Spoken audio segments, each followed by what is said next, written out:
Oh man, the backyard. God, the gift that keeps on giving. We'll call it that.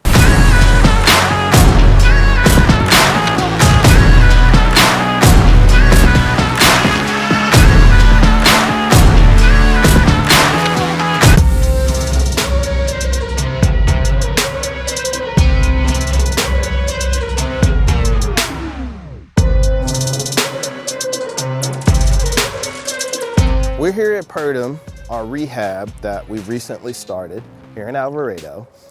What we're doing today is we're just kind of getting to the end of the demo phase. We have some rough ends going in, which is like underground plumbing. Electrical is going to start soon.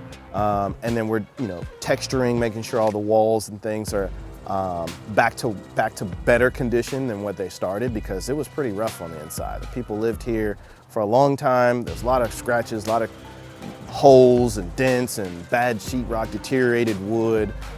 So now we've kind of gotten past all that, and we're preparing to start to put our cabinets and countertops and plumbing fixtures and things in after this phase. So the front bathroom was a disaster. The previous owner had demoed it out, and they had plans on creating a whole new bathroom, updating the whole bathroom. So it was already down to the plywood on the floor. Well, when we fixed the foundation on this house, a lot of the old plumbing, made crawl space underneath that accessible, and there was a leak in the wall. So we had to actually open up the wall, redo all of the plumbing underneath the house. And so now the plumbing has been set, the wall has been put back, and we can go ahead and put in the toilet, the vanity, and the shower and tub in there and get that thing rolling. But it was pretty bad. It was jacked up. I don't know how else to say it. I miscalculated on how much I was gonna spend back there. So I've dumped the 40-yard trailer. This will be my third dump. It usually costs about $600, $700 a dump. That's just to move the trash and bring it back. We've spent a ton of money trimming trees. When we started trimming trees, the neighbor over here came out and said, hey, I need you to trim them on our side too, because your trees are over our fence. So we trimmed those back also. And then there's the biggest dead tree back there. It's the biggest one. It's the one that's gonna take the most work. It's full of bees. We found out it's full of bees, so I can't cut it down. Guys tried to cut a couple branches off, got stung 5 times in the face. It's just been a catastrophe. So I have to now call in a bee removal person to come in and get the bees out so I can cut the dead tree down so that way it doesn't fall on the shed and kill the carport. It's a mess. It's a mess, but it is what it is, We're already moving forward, so we just keep going.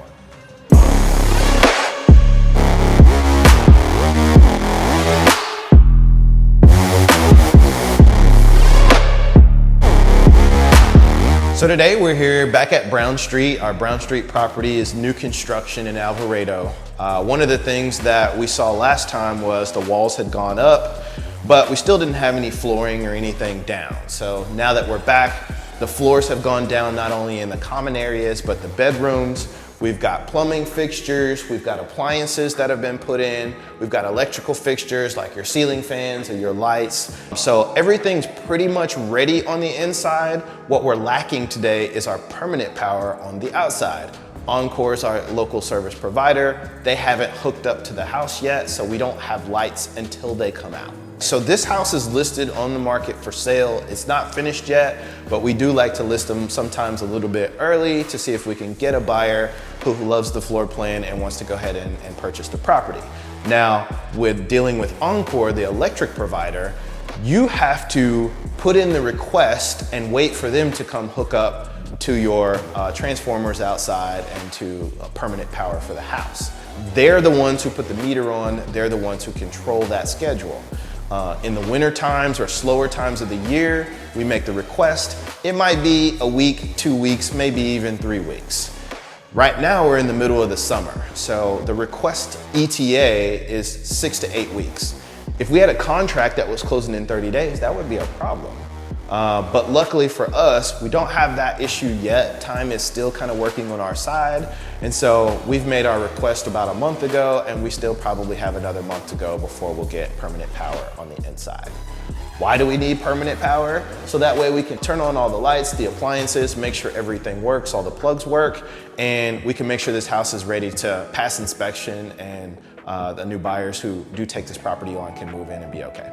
I'm still a little salty that we couldn't build two houses side by side. However, I will say we do get to build this similar house right behind this one. So that burden is kind of eased a little bit, but every time I look over there and I see all that nice pretty land that I could have had another house on, I get reminded of how upset I was. And I was pretty upset. It's simmered down a little bit, so I'm a little better right now.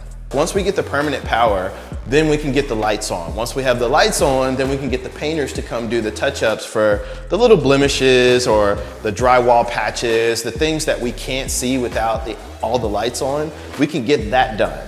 We can get our final inspection because we need electricity for the AC and all that to be completed, so we can get our final inspection, and we can get our certificate of occupancy. That's the paperwork basically saying that someone is free to move in, the house is safe enough.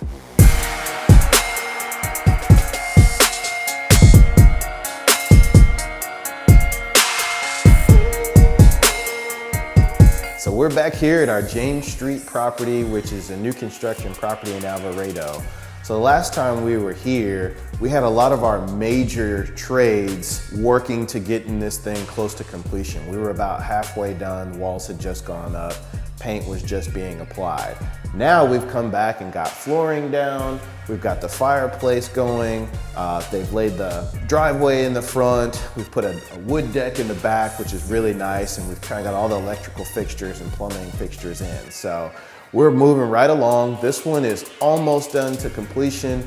We should close it out next week and move on to the next property, so that way we can get started on 2 more down the street. This one is going a little bit according to plan. We veered off track a little bit. We had the biggest issue on this one was the driveway. We were trying to pour the concrete for the driveway, and we ran into an issue where the drain wasn't sloped far enough. Whenever you're doing a drain underground, you know, elevation matters, and the drain has to be angled at a far enough slope so that way when you flush the toilets and put water down the drain, it'll flow to the city's main line. Well, we originally thought it was in one location and it was in a different location. So the city had to come out, dig a new hole, we had to connect to that, and then we got everything fixed. But that delay was about 3 weeks. So this one's a little bit behind schedule because of that right there. So when something like that happens, I mean, partly it's on us, but it's also partly on the city. When you're developing in older, smaller towns, their records a lot of times are not all digitized. So you're going based off of paperwork that may be 50, 60, 70 years old.